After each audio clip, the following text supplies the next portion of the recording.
The tea seller's triumph. How 1 hour daily changed everything.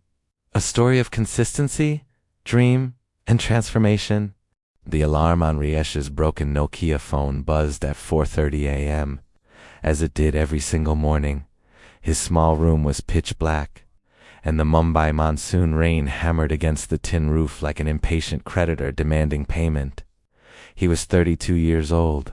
He stumbled out of bed, careful not to wake his wife Maya, who was already working 2 jobs just to keep their household afloat.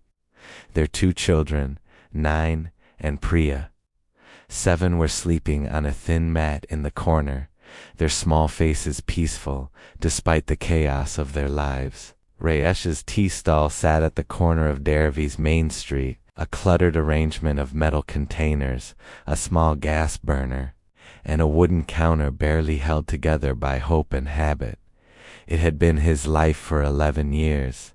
The same corner, the same customers, the same crushing poverty. Generate video. Rajesh's tea stall sat at the corner of Dervi's Main Street, a cluttered arrangement of metal containers, a small gas burner, and a wooden counter barely held together by hope and habit. It had been his life for 11 years. The same corner, the same customers, the same crushing poverty. He earned barely 300 rupees a day, not even $5. Out of that meager income, he paid 40 rupees for the rent of his corner space, bought tea ingredients for another 50 rupees, and took home whatever remained. Most days that meant his family survived on tea, bread, and whatever dal and rice they could afford.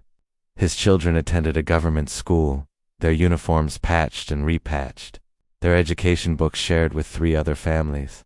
This morning, like every morning, Rajesh trudged to his tea stall through the wet streets. The city was still sleeping. Only the early morning runners and a few sweepers were out. He began his ritual lighting the stove, boiling water, arranging cups and saucers. His hands moved mechanically without thought. He had made tea this same way, in this same place, roughly 4,000 times before. By 6 a.m., his first customer arrived, Mr. Kapoor, a factory supervisor who had been buying tea from Rajesh for 8 years. He was a regular, reliable, and kind, always paying on time. "Same as usual, Raj?" Mr. Kapoor asked, settling onto the small plastic stool. "Yes, sir," Rajesh replied, though he was barely paying attention. He was thinking about the water bill that was overdue, about his daughter's school fees that were due next week, about the constant weight of inadequacy that sat on his chest every waking moment. He served the tea mechanically. Mr. Kapoor paid, left a small tip as he always did, and walked away. This was Rajesh's life, a grinding routine that began at 4:30 a.m. and ended at 10 p.m. 14 hours of serving mediocre tea to 100 customers a day, making just enough to survive but never enough to thrive. He had resigned himself to this. Many people do. When you're poor, resignation is often the only luxury you allow yourself. But on this particular morning, something shifted. At 8:45 a.m., a young man in business casual clothing sat at Rajesh's stall. He looked out of place, clearly not from the neighborhood. His name was Vikram, and he was a social worker who had recently moved to Dervi to run a community center. "Your tea is quite good," Vikram said after tasting it. "Better than most places around here." Rajesh smiled politely but said nothing. He had heard compliments before and they never translated into more money. "Do you ever think about expanding?" Vikram asked casually. Rajesh laughed a hollow, bitter sound. "Sir, with what money? I have debt, not capital. Not money." "Not money," Vikram said thoughtfully. "What about knowledge? Skills? Have you ever thought about learning something new?" Rajesh looked at this young man with a mixture of confusion and irritation. "Sir, I am a tea seller. I make tea. That is all I know." "That's not true," Vikram replied. "You manage money. You handle customers. You work with ingredients. You could learn accounting, marketing, business strategy. Have you ever considered education? Where would I get time for education? Rajesh asked, gesturing around his stall. I work 14 hours a day. Vikram smiled. Our community center starts evening classes at 6 p.m. Very basic English, mathematics, business fundamentals, just 1 hour.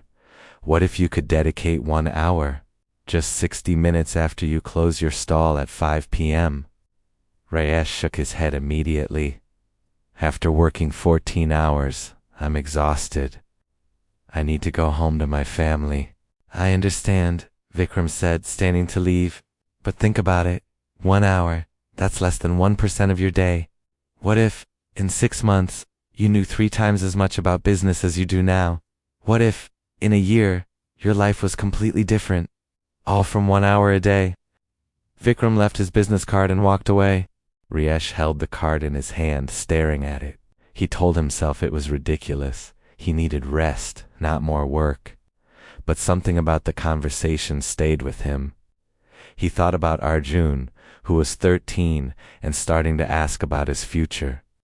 He thought about Priya, who had been so excited about going to school, but whose excitement was slowly dying as she realized that education for children like her was a luxury. That night, he told Maya about the conversation. The next evening at 6 p.m., Rajesh walked into the community center with his heart pounding. He felt like an imposter. Everyone else seemed to know what they were doing. He barely had a high school education, and here he was, 32 years old, sitting in a classroom like a child. But Vikram saw him and smiled. I'm glad you came, Rajesh. Welcome. The first class was about basic English. Rajesh struggled with every word. He was humiliated when asked to read a simple paragraph, stumbling over words that seemed impossible to pronounce. But after class, a young woman named Divya sat beside him. Don't be discouraged, she said. I'm a school teacher and I was worse than you when I started. You just need consistency. Consistency. That word struck him. He came back the next day and the next. Some days he was so tired that he almost fell asleep in class. Some days his body ached so much that he wanted to quit, but he kept coming. After 2 weeks, he could read a simple paragraph without stumbling. After a month, he could have a basic conversation in English. After 6 weeks, something unexpected happened. His confidence began to grow. The second month, Vikram added a section on basic business fundamentals, mathematics, accounting, customer behavior. Things that Rajesh realized he had been doing intuitively but had never learned formally. He began applying what he learned immediately. He started tracking his daily expenses meticulously. He realized that his tea actually had a lower cost of production than he'd thought, which meant he could lower prices and increase volume. He learned about seasonality, how different seasons meant different demands. During winters, hot tea sells better. During summers, cold drinks. He started experimenting with cold drinks in summer, increasing his revenue by 15%. 3 months in, his daily earnings increased from 300 rupees to 400 rupees. It was incremental, but it was real. His family ate better. His children got new school uniforms. For the first time in years, there was a sense of possibility in his home. But more importantly, something had shifted inside Rajesh. He was no longer just surviving. He was learning, growing, becoming more than what his circumstances had forced him to be. By month 4, he had learned basics of social media and digital marketing. He realized that many tea sellers had customers who came from surrounding areas. He asked Vikram's help to create a simple WhatsApp business account. He posted pictures of his tea stall, offered small discounts to groups that ordered in advance, and began to build a small following. A few corporate offices nearby started placing bulk orders. His income jumped to 500 rupees a day. By month 6, with just 6 hours of total learning, 1 hour a day for 6 days a week, Rajesh's life had shifted noticeably. He had moved from barely surviving to building something. At 6 months, Vikram approached him with an opportunity. Rajesh, you've done something remarkable. I want to propose something. What if you could franchise your tea brand? What if you could teach other tea sellers what you've learned? Rajesh laughed. Sir, I'm just a tea seller. I'm not a business person. Exactly, Vikram said. You're not a business person. You're a tea seller who learned to think like a business person. That's precisely what other tea sellers need. Someone who has walked in their shoes but found a way out. He spent the next 1 hour each day, that same sacred 1 hour, preparing materials. He documented his processes, wrote down everything he'd learned, and created simple guides for other tea sellers. More importantly, he began to see other tea sellers succeed. They too increased their revenue, improved their lives, and started supporting their families better. By month 12, a full year of 1 hour daily, Rajesh's life had transformed completely. A journalist from a local newspaper heard about Rajesh's story and came to interview him. She asked him, "What's the secret, Rajesh? How did you go from barely surviving to thriving?" Rajesh thought carefully before answering. "The secret," he said slowly, "is understanding that 1 hour is not insignificant. You might think, what can I do in 1 hour? It's such a small amount of time, but that's how poverty traps you. It keeps you thinking that change requires massive, impossible efforts." 2 years later, Rajesh's story had spread. Not through the newspaper article alone, though that helped, but through the people whose lives he had impacted. Vikram's community center used Rajesh as a case study. 20 other tea sellers had been trained through his system. 3 of them had expanded beyond a single stall and now ran small tea cafes. 2 were training others. Local NGOs working on poverty alleviation began studying Rajesh's model. They realized that the answer wasn't charity. It was opportunity paired with education, combined with consistency. But the most important impact wasn't measured in rupees or in the number of people trained. 3 years into his journey, Argon Rajesh's son didn't just pass his exams. He scored in the 95th percentile. He got admitted to a good engineering college on a partial scholarship. The remaining fees his father could now afford. When Arjun held his college acceptance letter, Rajesh wept. But these weren't tears of despair. They were tears of a man who had discovered that his choices mattered, that his consistency had opened doors not just for himself but for his children. On Arjun's first day of college, Rajesh woke up at 4:30 a.m. and still went to his tea stall. He still made tea. He still spent 1 hour learning. Now he was learning about supply chain management and franchising, dreaming of ways to expand his business further. Some might ask, shouldn't he stop now? Shouldn't he rest? But Rajesh understood something fundamental. Consistency isn't a means to an end. It becomes a way of life, a way of being. If you meet Rajesh today, he'll tell you something that took him 3 years to fully understand. We think about life wrong, he says. We think success is a destination. We save money to buy a house. We work hard to get a promotion. We study to pass an exam. We think of these as the goals.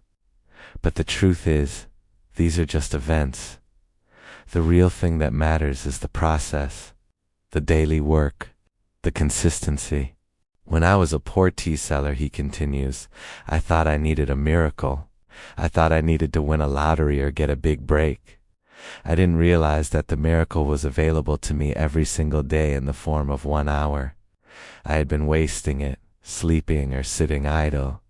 But once I started using that 1 hour, I found that the daily miracle was far more powerful than any one-time luck.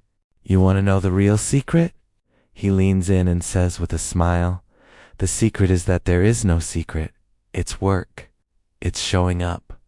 It's 1 hour every day with discipline and intention. For months, nothing visibly changes. But under the surface, everything is changing. You're building new neural pathways. You're gaining confidence. You're gathering knowledge. You're becoming a different person. And then one day you'll wake up and realize that the life you have is completely different from the life you had. Not because of a single moment of brilliance, but because of 365 moments of 1 hour each. Within 2 years, 500 tea sellers had been trained through this program. The average income increase across all of them was 60%, some increased by even more. But more importantly, the mentality shifted. The narrative in Dharavi and similar neighborhoods began to change. It wasn't just about surviving anymore. It was about growing. People started asking, what can I learn in 1 hour a day? A mother who worked in a factory asked, can I learn to design clothes in 1 hour? Can I start a tailoring business from home? A young man who worked as a laborer asked, can I learn basic plumbing in 1 hour? Can I eventually start my own business? An elderly woman who had never been to school asked, can I learn to read in 1 hour? The answer to all of them was the same. Yes, if you're consistent. Rajesh became the proof, not because he was special or talented, but because he had discovered something that everyone has access to, the compounding power of 1 hour daily. The final lesson: if you're reading this story, I want you to understand something clearly.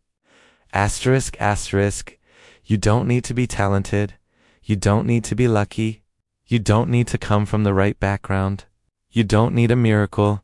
Asterisk, asterisk. All you need is 1 hour. 1 hour a day, consistently, for a year, will change your life. Not dramatically at first, but by the end of that year, you will be unrecognizable compared to where you started. Not because you've become superhuman, but because you've become disciplined. Because you've proven to yourself that you can stick with something. Because you've learned enough to see possibilities where you only saw obstacles before. The difference between those who succeed and those who don't is not vast talent or luck.